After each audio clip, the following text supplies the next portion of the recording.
تو اب ہم آتے ہیں باب صوم کی طرف، یعنی تیسرے چیپٹر کی طرف۔ یہ ہم نے پڑھا تھا پچھلے چیپٹر میں مدافعانہ جنگ یا مدافعانہ جہاد، اپنی دفاع کرنے والا جہاد۔ اب ہم پڑھیں گے کہ یہ اس میں دفاع سے زیادہ اقدام ہے، اور اقدام ایسے نہیں ہے کہ بس اسلام کو نافذ کرنا ہے اس لیے اقدام ہے۔ اقدام مطلب اس کے پیچھے حکمتیں ہیں، تو اور وہ اندھا اقدام بھی نہیں ہے، ظالمانہ اقدام بھی نہیں ہے، تو اس کو ہم انشاءاللہ پڑھنے کی کوشش کریں گے۔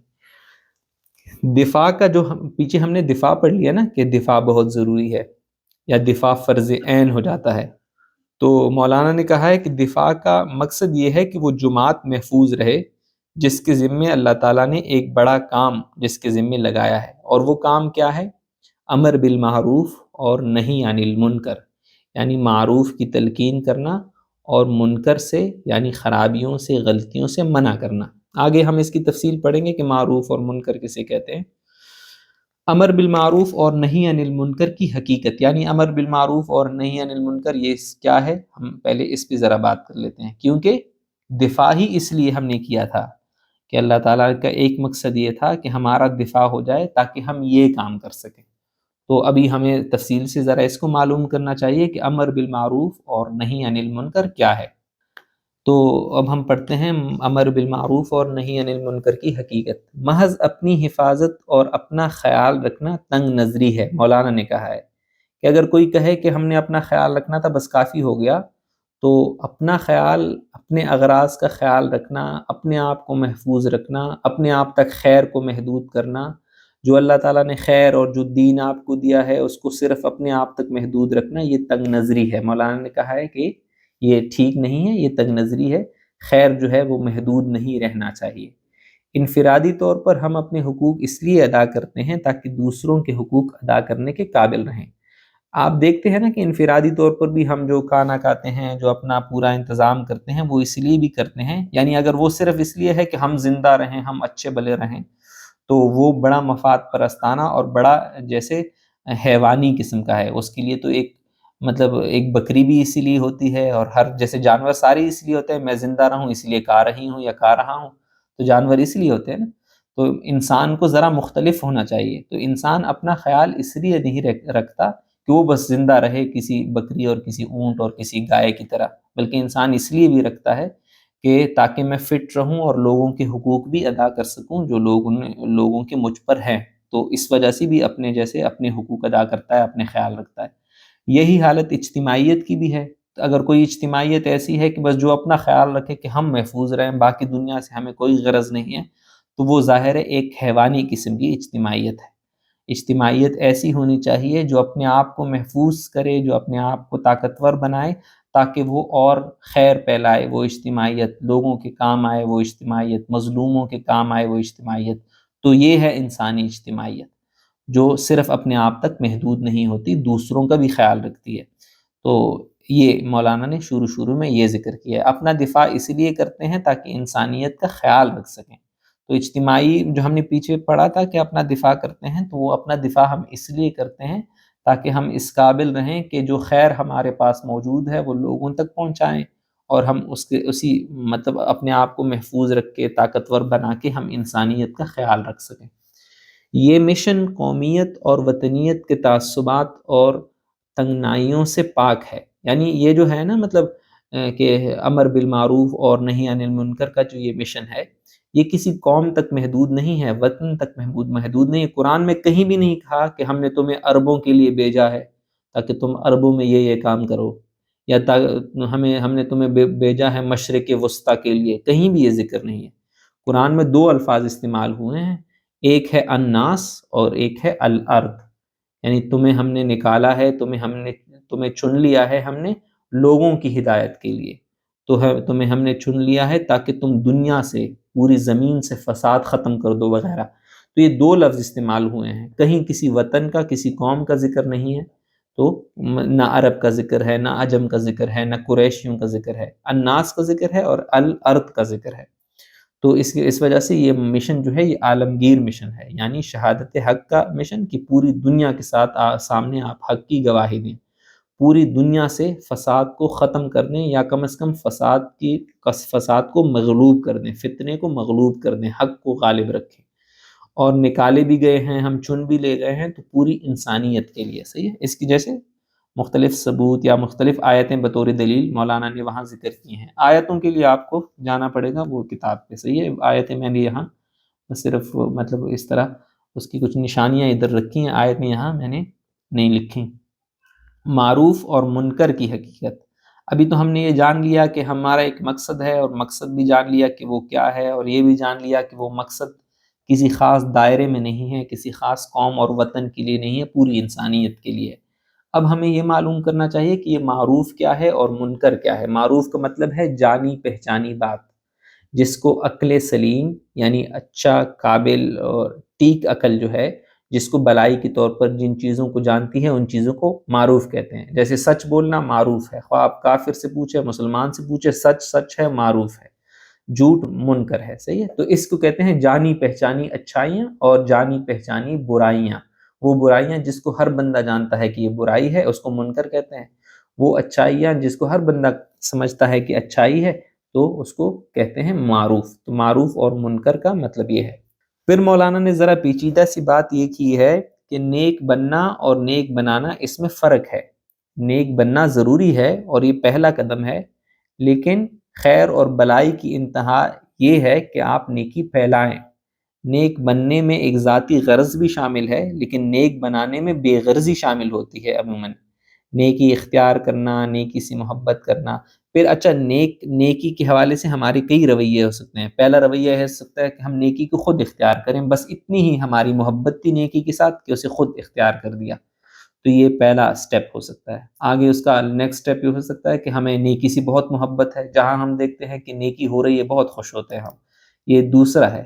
پھر تیسرا یہ ہے کہ نیکی سے عشق کرنا، کہ مطلب نیکی میں پھیلانا چاہتا ہوں، بس جہاں جہاں ہو سکے میں نیکی پھیلانا چاہتا ہوں، نیکی کے ساتھ بڑی بڑی محبت ہے تو نیکی پھیلانا چاہتا ہوں، اچھائی پھیلانا چاہتا ہوں۔ یہ بھی ایک درجہ ہے۔ آخری درجہ یہ ہے کہ مجھے چین ہی نہیں آتا جب تک نیکی نہ ہو، یعنی اس کو نیکی پر میں فدا ہوں، نیکی میں فنا ہو گیا ہوں۔ فنا فی البر کہہ دیں، یعنی فنا فی نیکی کہہ لیں اس کو، کہ بس مجھے چین نہیں آتا جب تک نیکی عام نہ ہو جائے، مجھے چین نہیں آتا جب تک لوگوں کے ساتھ بلائی نہ ہو، لوگوں تک نیکی نہ پہنچے۔ اسی طرح جو برائی ہے اس کے بھی اسی طرح درجے ہو سکتے ہیں۔ برائی سے نفرت کرنا، برائی خود نہ کرنا، برائی سے نفرت کرنا، برائی کا دشمن بن جانا، برائی کے معاملے میں بھی اسی طرح ہی ہوگا۔ امر بالمعروف اور نہی عن المنکر کا پہلا سبب، یعنی ہم کیوں کرتے ہیں، اس کے پیچھے جذبہ کون سا ہوتا ہے؟ پہلا جذبہ یہ ہے کہ یہ اصل میں نیکی سے محبت اور بدی سے نفرت کا جذبہ اس کے پیچھے ہوتا ہے۔ جو لوگ یہ کام کرتے ہیں اس کے لیے ضروری ہے کہ وہ ایک کام مطلب ان میں یہ چیزیں ہوں کہ وہ نیکی سے محبت کریں اور بدی سے نفرت کریں، اس بنیاد پر وہ امر بالمعروف اور نہی عن المنکر کرتے ہیں۔ اس کا دوسرا سبب یہ ہو سکتا ہے کہ ہمیں انسانیت سے بہت محبت ہے، ہم چاہتے ہیں کہ اس کو اپنی بلائی میں شریک کریں، اور ہم چاہتے ہیں کہ ان برائیوں سے انہیں دور کر دیں۔ لہٰذا پہلے تو نیکی سے محبت اور بدی سے نفرت ہے، دوسرا انسانیت کو خیر پہنچانے سے محبت، اور انسانیت کو برائی سے دور رکھنے کا جو مشن ہوتا ہے یہ اس کے پیچھے ہوتا ہے۔ پھر اس کا ایک تیسرا جو ہوتا ہے وہ ہے ذرا مطلب اس میں جیسے آپ کہہ لیں کہ یہ ایسا نہیں ہے کہ بس صرف اوروں کے لیے ہے، یہ ہم اپنے لیے بھی کرتے ہیں، کہ اگر ہم نیکی کو پھیلائیں گے نہیں اور نیکی کو روکیں گے اور بدی کو برداشت کرتے رہیں گے تو گویا ہم خود بھی نہیں رہ سکتے اچھے زندہ۔ لہٰذا اس میں اب ہمارا ایک ذاتی قسم کا مفاد بھی ہوتا ہے، اور وہ مفاد یہ ہوتا ہے کہ اگر ہمارے ارد گرد بہت اچھا نیکی کا ماحول رہے تو ہم اچھی طرح نیک رہ سکتے ہیں۔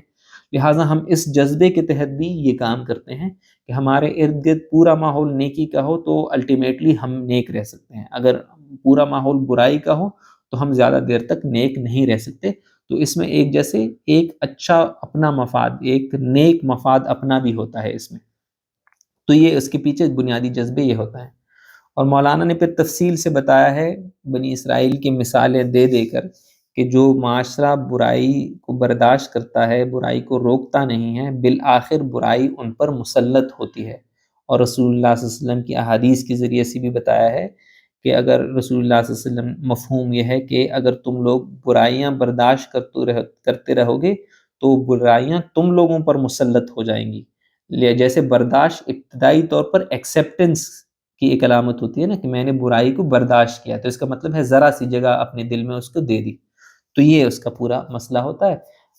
برائی کو کسی حال میں برداشت نہیں کرنا چاہیے، اور اس کو روکنے کے بھی خیر مختلف طریقے ہیں جو حکمت کے ساتھ اور اپنی استطاعت کے ساتھ وابستہ ہیں، کہ مطلب جتنی ہے استطاعت ہے اور حکمت کا جو تقاضا ہے اسی کے مطابق میں برائی کو روکا کروں گا، برداشت نہیں کروں گا۔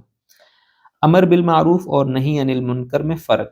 اعلیٰ درجہ یہی ہے کہ معروف کرتے رہو، لیکن کم سے کم درجہ یہ ہے کہ منکر، اچھا اس کو سمجھنا چاہیے کہ مولانا نے کہا ہے کہ معروف کا امر کرنا یہ دوسرا مرحلہ ہے۔ پہلا مرحلہ تو یہ ہے کہ آپ لوگوں کو برائی سے روکیں۔ پہلا کام تو یہ ہے کہ لوگوں سے کہیں کہ کم از کم برائی مت کرو، نیکی نہیں کر سکتے تو نہ کرو لیکن برائی مت کرو، ظلم مت پھیلاؤ، فتنہ مت پھیلاؤ، یہ کم سے کم درجہ ہے، صحیح ہے؟ تم فائدہ مند نہیں بن سکتے کوئی مسئلہ نہیں، لیکن کم از کم شر کا ذریعہ تو نہ بنو۔ یہ ہے بنیادی طور پر، مطلب منکر سے روکنا پہلا مرحلہ ہے، کم از کم یہ کرنا پڑے گا کہ منکر سے رکنا ہے، کیونکہ اس کا اوروں پہ اثر ہوتا ہے۔ معروف نہیں کرتے تو کوئی مسئلہ نہیں ہے، تم رحیم نہیں بن سکتے تو کوئی مسئلہ نہیں ہے، وہ اس مطلب وہ تلقین میں کرتا رہوں گا تو شاید تم رحیم بھی بن جاؤ، اچھے آدمی بن جاؤ، لیکن یہ تو پہلا مطالبہ آپ سے یہ ہوگا کہ ظالم نہیں بنو گے، ظالم بنو گے تو پھر ذرا سختی کے ساتھ معاملہ ہوگا۔ تو کفار میں معروف کی تلقین، مطلب جو معروف ہے اس کی تلقین ہمیشہ دعوت اور تبلیغ سے ہوگی، کہ یہ اچھے کام کرو، نیک بنو، رشوت مطلب نیک بنو، نیکی اختیار کرو، تقوی، یہ ساری تلقینیں جو ہوں گی وہ دعوت اور تبلیغ سے ہوگی۔ جبکہ منکر کی پھر دو قسمیں ہیں، اگر منکر ذہنی ہے اور قلبی ہے، یعنی کوئی فکری مسئلہ ہے آدمی کو، کوئی ذہنی مسئلہ ہے آدمی کو، کوئی ایسے غلط عقائد کو ایکسیپٹ کر چکا ہے یا غلط تنقیدیں کرتا ہے، تو ایسی صورت میں تو اسے ظاہر طاقت سے نہیں روکا جائے گا، اس کو وعظ، تلقین وغیرہ سے روکا جائے گا۔ لیکن اگر منکر یعنی برائی عملی ہے، عملاً برائی کرتا ہے، فعل کی برائی ہے، تو اس کو قوت سے روکا جائے گا۔ لیکن یہ بھی یہاں پھر یاد رکھیں کہ قوت جو ہے اس کا استعمال استطاعت کے مطابق ہونا چاہیے اور حکمت کے مطابق ہونا چاہیے۔ یہ بار میں اس لیے دہرا رہا ہوں کہ الجہاد فی الاسلام سے یہ بھی امکان ہے کہ مطلب ہمارے بعض جذباتی نوجوان اس کو پورے فریم میں نہ دیکھ سکیں، اور ایسے نہ ہو کہ اپنے کالجز یونیورسٹی میں تلوار اٹھائیں کہ منکر کو ختم کرنا ہے۔ تو منکر کو ختم کرنے کی کچھ حکمتیں ہوتی ہیں، اور ہر منکر کے خلاف تلوار نہیں ہے۔ بعض منکر کو جو ہے وہ زبان سے روکا جا سکتا ہے، بعض منکر کو اگنور کر کے بھی اس کو روکا جا سکتا ہے، کہ وہ اگنور کر دیا تو منکر خود بخود ختم ہو گیا۔ لہٰذا ہر منکر کے خلاف یہ نہیں ہوتا، منکر وہ جو بڑی صورت میں ہے اور جو فعلاً ہے، عملاً ہے، اور جس پر قابو پانا آپ کی استطاعت کے اندر ہے، اور جس پر قابو پانے کی جو اسٹریٹجی آپ اپنا رہے ہیں اس سے کوئی اور بڑا فساد نہیں پھیل رہا، لہٰذا ایسے منکر کو پھر آپ روک سکتے ہیں قوت سے۔ تو منکر کی یہ جو دوسری قسم ہے، مولانا نے کہا ہے کہ یہ وہ والی قسم جس کو بزور روکا جائے گا۔ مولانا نے کہا ہے کہ قرآن میں اس کے لیے دو لفظ استعمال ہوئے ہیں، ایک فتنہ اور ایک فساد، صحیح ہے؟ تو یہ دو الفاظ اس کے لیے استعمال ہوئے ہیں، اور منکر کی جو یہ والی قسم ہے اس کا حل بغیر قوت کے ہو نہیں سکتا۔ فتنے کی مولانا نے تحقیق کی ہے کہ فتنہ کسے کہتے ہیں۔ فتنے کا لغوی مطلب یعنی گرامر کے لحاظ سے، لغت کے اعتبار سے اس کا مطلب ہے سونے کو تپانا، بہت گرم کرنا، اور یہ معلوم کرنا، اس کے ذریعے سے یہ معلوم کرنا کہ یہ کھوٹا ہے یا کرا، اس کو کہتے ہیں، مطلب لغت میں اس کو کہتے ہیں فتنہ۔ اسی سے یہ مطلب نکلا ہے کہ آگ میں ڈالنا یعنی مشکل میں ڈالنا، فتنے کا یہ مطلب ہوتا ہے کہ مشکل میں ڈالنا۔ اور اسی لفظ سے یہ بھی نکلا ہے کہ آزمائش کرنا۔ ظاہر ہے کھوٹا اور کھرا معلوم کریں گے تو آزمائش کریں گے نا کہ کھوٹا ہے یا کھرا ہے، تو یا تپائیں گے تو ظاہر ہے آگ میں ڈالیں گے، مشکل میں ڈالیں گے، تو اسی وجہ سے یہ سارے مطلب اس کے نکلے ہیں۔ لہٰذا جو فتنے کا مطلب ہے وہ آزمائش کرنا ہے، صحیح ہے، مشکل میں ڈال کر آزمائش کرنا۔ مولانا نے کہا ہے کہ اگر آزمائش اللہ کی طرف سے ہے تو پھر تو برحق ہے، کیونکہ اللہ تعالی ہمارے خالق ہیں، اور اس کی آزمائش کے پیچھے کوئی حکمت ہوتی ہے، یا تو وہ ہمیں دیکھتا ہے اور دیکھ لینے کے بعد ہمارے درجات میں بلندی کرتا ہے یا کمی کرتا ہے، یہ ساری یعنی امتحان۔ لیکن اگر یہ آزمائش انسان کی طرف سے ہے تو یہ ظلم ہے، کیونکہ انسان پہ ایسے کوئی اختیار نہیں ہے جو اللہ تعالیٰ کے ہے۔ لہٰذا یہ ظلم ہے کہ اگر انسان کو آزمائش میں یعنی فتنے میں ڈالتا ہے۔ فتنے کے جو مطلب ہیں مولانا نے بتائے ہیں، وہ میں نے بس ایک ایک لفظ میں بتا دیے کہ فتنے کا ایک مطلب ہے ظلم کرنا، فتنے کا ایک مطلب یہ بھی ہے کہ جائز حقوق سلب کرنا، گھر بار یا ملکیتیں چھیننا، تکلیفیں پہنچانا، اس کا ایک مطلب یہ ہے۔ اور اس کی مثال میں مولانا نے ظاہر قرآن کی آیتیں لکھی ہیں، لیکن میں نے صرف وہاں سے مطلب الفاظ لیے ہیں۔ اسی طرح جبر و استبداد کا ساتھ دینا اور حق کو دبانا، یہ بھی فتنہ ہے، اور لوگوں کو حق کے قبولیت سے، حق کو قبول کرنے سے روکنا، یہ بھی فتنہ ہے۔ اللہ کے راستے سے روکنا، یہ بھی قرآن میں فتنے کے طور پہ استعمال ہوا ہے۔ لوگوں کو لالچ دلا کر یا لوگوں کو خوف کے ذریعے سے حق سے روکنا، یہ بھی فتنے کی ایک قسم ہے۔ اور اسی طرح غیر حق کے لیے یعنی باطل کے لیے جنگ کرنا، یہ بھی فتنہ ہے۔ ناجائز اغراض، ناجائز مقاصد کے لیے جتہ بندی کرنا، خون خرابہ کرنا، یہ بھی فتنہ ہے۔ اور حق کے پیروکاروں پر باطل کے علمبرداروں کا ظلم، یعنی باطل والے جو ہیں وہ حق والوں پر ظلم کریں، یہ بھی فتنہ ہے۔ اور اسی طرح باطل والوں کا غلبہ، یہ بھی فتنہ ہے۔ یہ فتنے کی مولانا نے جو تحقیق کی ہے اس کے یہ مطلب بنتے ہیں۔ اسی طرح پھر آگے ہے فساد کا مطلب۔ تو فساد کا مطلب یہ ہے کہ کسی چیز کا اپنی جائز حد سے نکل جانا، یا اصلاح کے الٹ، صالح چیز کے الٹ کو کہتے ہیں فاسد۔ تو یہ اس کا مطلب ہے۔ اور قرآن نے ہمیشہ فساد کا لفظ جو استعمال کیا ہے نا، وہ کوئی اجتماعی بد اخلاقی یا تمدن، سیاست میں کوئی بہت بڑا بگاڑ، اس کو فساد کے مطلب میں استعمال کیا ہے۔ تو اللہ تعالیٰ نے فرمایا ہے کہ ہم آل فرعون، عاد، سمود، قوم لوط اور قوم شعیب، یہ جو قومیں ہیں یہ فساد پھیلاتی تھی زمین میں۔ تو اب ذرا ان قوموں کی ڈیٹیل پڑھ لیں کہ یہ قومیں کیا کرتی تھی۔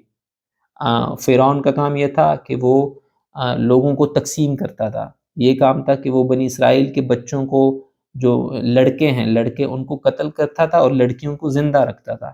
وہ لوگوں کو زبردستی دین سے روکتا تھا۔ وہ خود دعویٰ کرتا تھا کہ میں جو ہے وہ ہوں، مطلب میں رب ہوں۔ تو فرعون کے سارے کام یہ تھے، لہٰذا اسی کو کہتے ہیں یہ فساد۔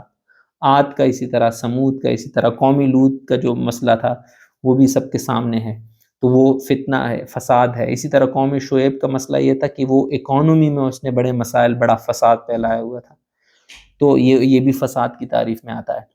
اور اس کے علاوہ جو ہے قرآن میں جو آیتیں ہیں، چوری کو فساد کے طور پر دیکھا گیا ہے، اور اسی طرح جو تمدنی رشتے ہوتے ہیں اس کو کاٹنا، اس کو ختم کرنا، یہ فساد کے زمرے میں آتا ہے۔ اسی طرح ظلم کی پشت پناہ جو حکومت ہوتی ہے وہ مفسد حکومت ہوتی ہے۔ اسی طرح اللہ کے راستے سے روکنا، یہ بھی فساد ہے۔ تو ہم نے جان لیا کہ فتنہ قرآن کی نظر میں کیا ہے اور فساد قرآن کی نظر میں کیا ہے۔ تو فتنے اور فساد یہ وہ منکرات ہیں جس کے خلاف قوت کا استعمال جو ہے، اسی کو ہم کہتے ہیں مصلحانہ جہاد۔ فتنہ اور فساد اور حکومت، مولانا نے کہا ہے کہ فتنے اور فساد کا جو سکیل آف، مطلب آپ کہہ لیں کہ ان کی خرابی کا جو سکیل ہوتا ہے نا، وہ عموماً حکومت کی وجہ سے ہوتا ہے، کیونکہ حکومت یا تو فتنہ اور فساد کی سرپرستی کرتی ہے، یا کم از کم وہ یہ تو کرتی ہے کہ ایسے مجرموں کو سزا نہیں دیتی، لہٰذا حکومت اپنا کام نہیں کرتی تو فتنہ اور فساد پھیلتا ہے۔ یا تو فتنے اور فساد کی سرپرستی حکومت خود کرتی ہے، یا پھر جو ہے وہ خاموش تماشائی بن کر فتنے کا اور فساد کا ساتھ دیتی ہے۔ تو اس کا اصل مسئلہ جو ہے، فتنے اور فساد کی اصل جڑ جو ہے، تو وہ عموماً حکومتیں ہوتی ہیں۔ تو فتنہ اور فساد کو ختم کرنے کا ایک ہی حل ہے کہ ایسی حکومتوں کی جگہ پر حکومت الہیہ، یعنی مسلمانوں کی اور اچھی منصفانہ حکومتیں قائم ہوں۔ ایسی حکومتوں کا خاتمہ یا تو منظم جدوجہد سے ہونا چاہیے، یا اگر ضرورت پڑے تو قتال سے۔ یہ بات بہت اہم ہے، مطلب مولانا نے ہر جگہ فتنے کا حل یہ نہیں نکالا کہ بس قتال ہی کرو۔ یہاں دیکھیں نا، فتنے، مولانا یہ جیسے الفاظ تقریباً مولانا کے ہیں، میں نے وہاں سے کاپی کیے، کہ ایسی حکومتیں جو فتنہ اور فساد پھیلاتی ہیں یا اس میں شریک ہوتی ہیں، ایسی حکومتوں کو ختم کرنے کا دو ہی طریقے ہو سکتے ہیں۔ یا تو منظم جدوجہد کے ذریعے سے آپ انہیں ختم کر سکتے ہیں، یا اگر ضرورت پڑے اور منظم جدوجہد کام نہ آئے تو قتال کر کے ایسی حکومتوں کا خاتمہ کیا جا سکتا ہے، اور اس کی جگہ ایک منصفانہ، عادلانہ، خدا ترس حکومت قائم کرنا چاہیے، جس میں ذاتی مفاد اور خواہشات کی تکمیل کی کوئی گنجائش نہ ہو۔ تو یہ ہے بنیادی طور پر کام۔ اچھا، حکم قتال جو ہے یہ اس کو ذرا ہم پڑھ لیتے ہیں۔ قتال کا پہلا مقصد خیر کی قوت کو مٹانے اور مغلوب ہونے سے بچانا ہے۔ پہلا مقصد تو ہم نے پڑھ لیا مدافعانہ میں۔ اور دوسرا مقصد یہ ہے کہ شر اور ظلم کے ہاتھوں سے قوت اور طاقت کو چھین لینا ہے، جس سے وہ فتنہ اور فساد پھیلاتے ہیں، اور شر کو مغلوب کرنا ہے۔ پہلا کام اس کا یہ تھا، خیر کی قوت کو مٹانے اور مغلوب ہونے سے بچانا، یعنی اپنی دفاع کرنا، خیر کا دفاع کرنا۔ اور دوسرا مقصد یہ ہے کہ شر کے ہاتھوں سے قوتیں لے لینا، شر کے ہاتھ سے حکومت، قوت، اختیارات لینا، یہ ہے قتال کا مقصد بنیادی طور پر۔ اچھا، اس کے بعد ہے ان کے ساتھ قتال کرو، کیونکہ اب مولانا نے کچھ آیتیں یہاں بھی ذکر کی ہیں جس کا میں نے یہاں مختصراً الفاظ میں ذکر کیا ہے۔ مولانا نے کہا ہے کہ جو جہاں قتال کا حکم ہے وہاں اللہ تعالیٰ نے یہ فرمایا ہے کہ ان کے ساتھ قتال کرو، ان اہل کتاب کے ساتھ۔ اس کی وجہ ہے، ایک تو یہ اللہ پر بھی ایمان نہیں لاتے، آخرت پر بھی ایمان نہیں رکھتے، حرام کو یہ لوگ حرام نہیں مانتے، اور جو آخری دین ان تک آیا ہے یہ اس کو بھی نہیں مانتے۔ لہٰذا ان کے ساتھ اسی وجہ سے قتال، کیونکہ یہ خیر کی طرف کسی صورت میں نہیں آنا چاہتے، لہٰذا ان کے ساتھ قتال کرو۔ یہاں تک قتال کرتے رہو کہ یہ اپنے ہاتھوں سے جزیہ دینے لگیں اور چھوٹے بن کر رہیں، یعنی قوت ان کے ہاتھ سے جاتی رہے، قوت ان کے ہاتھ سے نکل جائے، وہ مسلمانوں کے ہاتھ میں ہو اور یہ مغلوب بن کر رہے، تو پھر اس کے بعد ان کو چھوڑ دو، پھر ان کے ساتھ قتال نہیں ہوگا اگر وہ جزیہ دینے لگے۔ یہ نہیں کہا کہ قتال کرو یہاں تک کہ اسلام قبول کرے، بلکہ کہا ہے کہ جب تک جزیہ نہ دے۔ جزیہ سے مطلب اس کا مطلب یہ نہیں کہ اسلام زبردستی کسی سے کہ چاہتا ہے کہ لوگوں سے زبردستی اسلام قبول کروایا جائے، یہ نہیں چاہتا۔ وہ چاہتا ہے کہ بس ان کے پاس قوت نہ رہے، کہ وہ قوت ان کے پاس نہ رہے جن کی وجہ سے یہ فتنہ اور فساد پھیلاتے ہیں۔ جزیہ کے بعد ان کی مال، جان، سب کچھ ان کا محفوظ رہے گا، ان کو تنگ نہیں کیا جائے گا۔ پھر جزیے کے احکام مولانا نے بتائے ہیں کہ جو جزیہ دیتے ہیں اس کا مطلب یہ نہیں ہوتا کہ یہ مذہبی عداوت یا مذہبی دشمنی کی بنیاد پر دیتے ہیں، نہیں، وہ دشمنی نہیں ہے، اور نہ اس کا یہ مطلب ہے کہ یہ کوئی سزا ہے، جزیہ سزا نہیں ہے، اور نہ ہی جزیے کا مقصد یہ ہوتا ہے کہ اس کے ذریعے سے مال جمع کرنا ہے، نہیں، یہ تینوں مقصد نہیں ہوتے۔ جزیے کا سمپل مقصد یہ ہے کہ لوگ بطور نشانی کچھ نہ کچھ قیمت ایسی دیں جس سے معلوم ہو کہ یہ حکومت پر رضامند ہیں، یہ اسلامی حکومت پر رضامند ہیں، اور اس کی اطاعت کریں گے یہ لوگ، اور یہ اس کے خلاف نہیں ہے۔ اور دوسرا اس کا مقصد یہ ہوتا ہے کہ اسلام جو اس کو ایسے لوگوں کو، کفار کو، جو حفاظت، جو علاقہ مہیا کرتی ہے، جو حکومت کا انتظام چلتا ہے، اس میں ان کی طرف سے کچھ نہ کچھ جیسے ایڈ ہوتا رہے ان معاملات میں، مطلب جیسے حکومت کا ہاتھ بٹانے کے لیے، حکومت میں اپنا حصہ ڈالنے کے لیے ان سے جزیہ لیا جاتا ہے۔ یہ کسی دشمنی کی بنیاد پر یا بطور سزا یا مذہبی عداوت کی بنیاد پر یا مال جمع کرنے کی نیت سے نہیں ہے۔ مولانا نے اس کی تفصیل بتائی ہے، کیونکہ جزیے کی قیمت اتنی نہیں ہوتی کہ بہت زیادہ مال اس سے جمع ہو، تو بہت کم ہوتی ہے، اور ہر کافر سے جزیہ لیا بھی نہیں جاتا، وہ صرف ان سے لیا جاتا ہے جو لوگ جنگ کے قابل ہوتے ہیں، کیونکہ انہی سے خطرہ ہوتا ہے نا کہ وہ پتہ نہیں راضی ہیں ہماری حکومت پر یا نہیں، لہٰذا اس بات کو جانچنے کے لیے پھر ان سے کیا کیا جاتا ہے، جزیہ لیا جاتا ہے، تاکہ معلوم ہو کہ جو لوگ جنگ کرنے کے قابل ہیں وہ لوگ ہماری حکومت پہ راضی ہیں یا نہیں، اور مغلوب بن کے، مطیع بن کے، اطاعت گزار بن کے رہنا چاہتے ہیں یا نہیں۔ جزیہ دے دیں تو خود بخود معلوم ہو جاتا ہے کہ یہ اطاعت گزار بن کے رہنا چاہتے ہیں۔ باطل، فتنہ اور فساد سے باز رہے، اطاعت پر رضامند رہے، فساد نہ پھیلائے، یہی اس کا صغار ہے، یعنی یہی ہے اس کا مغلوب رہنا، کہ وہ فتنہ اور فساد، اس کے پاس قوتیں نہ ہوں، وہ فتنہ اور فساد نہ پھیلا سکیں، وہ اسلامی اور ایک منصفانہ حکومت کے سامنے رضامند رہے، اس کی اطاعت پر رضامند رہے، تو یہی ہے بس اس کا مطلب ہے اسلام کا مقصد پورا ہو گیا اسی سے۔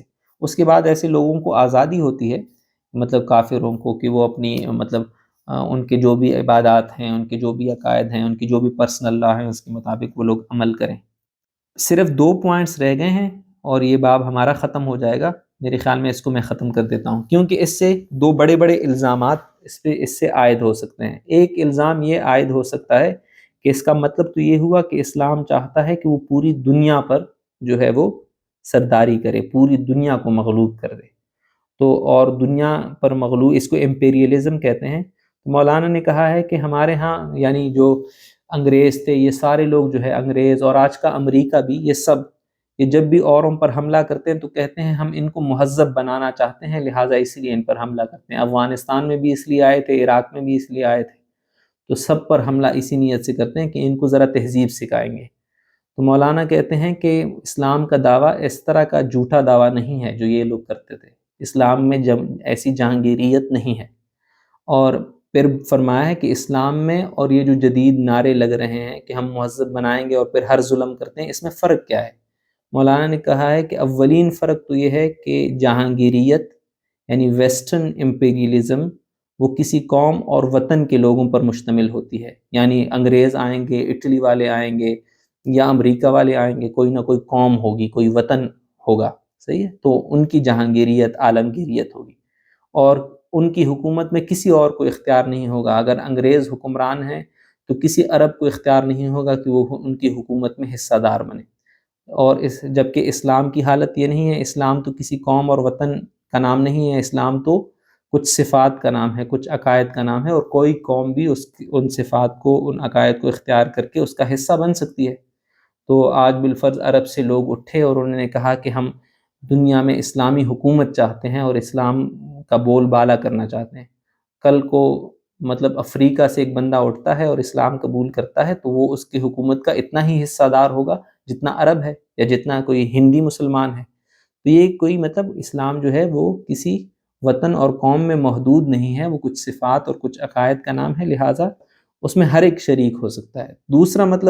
دوسرا جو واضح فرق ہے وہ یہ ہے کہ جہانگیریت یا ویسٹرن امپیریلزم میں بڑا بنیادی فرق یہ ہے کہ جہانگیریت نے ہمیشہ اور قوموں کو اپنا غلام بنایا، ان کے وسائل پر قبضہ کیا، ان میں ہر بری صفات کو ایڈ کیا اور ان کی تعلیمی نظام کو برباد کیا، ان کی معیشت کو برباد کیا، وغیرہ وغیرہ۔ یہ سارے کام جہانگیریت نے کیے۔ یہ کس لیے کیے؟ تاکہ وہ اپنے ذاتی اغراض پورے کر سکے، دنیاوی آسائش وغیرہ وغیرہ، یہ ساری چیزیں پوری کر سکیں۔ اسلام اس کے لیے کسی پر نہ حملہ کرتا ہے نہ کسی سے جنگ کرتا ہے۔ اسلام کو تو کلیئر کٹ کہا گیا کہ حکم کا اختیار خلیفہ کے پاس بھی نہیں ہے، حکم کا اصل اختیار اللہ کے پاس ہے، خلیفہ تو اس کا صرف نمائندہ ہے۔ دوسرا، خلیفہ سے کہا گیا ہے کہ تمہارے عمل کا حساب لیا جائے گا۔ تیسرا، ان سے کہا گیا ہے کہ دشمن بھی تمہارا ہو تو ان کے ساتھ انصاف کے ساتھ پیش آؤ گی۔ پھر اس کے ساتھ یہ کہا گیا ہے کہ قانونی طور پر کوئی فرق نہیں ہے رائی میں اور رعیت میں، یعنی حکمران میں اور محکوم میں کوئی فرق نہیں ہے، اور اس کی بے شمار تفصیلیں مولانا نے ذکر بھی کی ہیں۔ تو ان میں ایک روح کا فرق ہے، جہانگیریت والا عملاً وہ ان کا طرز حکومت جو ہے ظالمانہ ہے، جبکہ اسلام کا منصفانہ ہے، تو اس کا میں آپس میں کوئی میل ہی نہیں ہے۔ آخری پوائنٹ ہمارا اس باب کا یہ ہے کہ اسلامی حکومت جو ہے، یہ جدید تصور یہ ہے کہ ایک قوم پر کسی دوسری قوم کی سرداری یا حکومت یہ ظلم ہے۔ مولانا نے کہا ہے کہ اصل میں یہ ظلم نہیں ہے، یہ تو اس لیے پیدا ہوا ہے کہ ہمارا تصور قوم پرستانہ ہو گیا ہے، مطلب ہم نے قوم پرستانہ تصورات کو جیسے ایکسیپٹ کر لیا ہے۔ اسلام میں سرے سے یہ کانسیپٹ ہی نہیں ہے کہ یہ فلاں اپنی قوم کا ہے یا اجنبی قوم کا ہے حکمران۔ اسلام کا کانسیپٹ یہ ہے کہ فلاں عادل ہے یا ظالم ہے، بس یہی۔ اگر کوئی ظالم ہے اور اپنی قوم سے ہے تب بھی اسی حکومت کا کوئی اختیار نہیں ہے، اور اگر کوئی عادل ہے اور دوسری قوم سے ہے تو اس کو اختیار ہے۔ تو اس کا مطلب ہے کہ اسلامی حکومت اس بنیاد پر نہیں ہوتی، یعنی اچھی اور بری حکومت کا تعین اس بنیاد پر نہیں ہوتا کہ اپنی قوم سے ہے یا پرائی قوم سے ہے، بلکہ اچھی اور بری کا تصور اس سے قائم کیا جاتا ہے کہ حکومت عادل ہے یا ظالم ہے۔ عرب اگر ظالم ہیں، مسلمان ہوتے ہوئے اگر ظالم ہیں، تو اور یہاں عرب کوئی ہندی مسلمان ہے جو ان سے زیادہ عادل ہے، تو ہندی مسلمان کو یہ حق ہے کہ وہ مسلمانوں پر حکمرانی کرے۔ یہ کوئی ظلم نہیں ہوگا کہ اگر کوئی ہندوستان کا مسلمان ہے وہ عربوں پر حکمرانی کرے جبکہ وہ عادل ہو۔ اور اسی طرح یہ کوئی مطلب وہ نہیں ہے، مطلب کوئی کسی کا حق نہیں ہے کوئی ظالم ہو تب بھی اپنے قوم پر وہ حکومت کرے گا، نہیں، اس طرح نہیں ہے۔ اسلام میں جو ہے وہ عدل اور ظلم کی بنیاد پہ فیصلہ ہوتا ہے، اپنی قوم اور اجنبی قوم کی بنیاد پر فیصلہ نہیں ہوتا۔ تو میرے خیال میں یہیں تک کافی ہے۔ آخری جو ہے وہ چوتھا باب جو ہے وہ بہت مختصر ہے، لیکن اس کو فی الحال چھوڑ دیں۔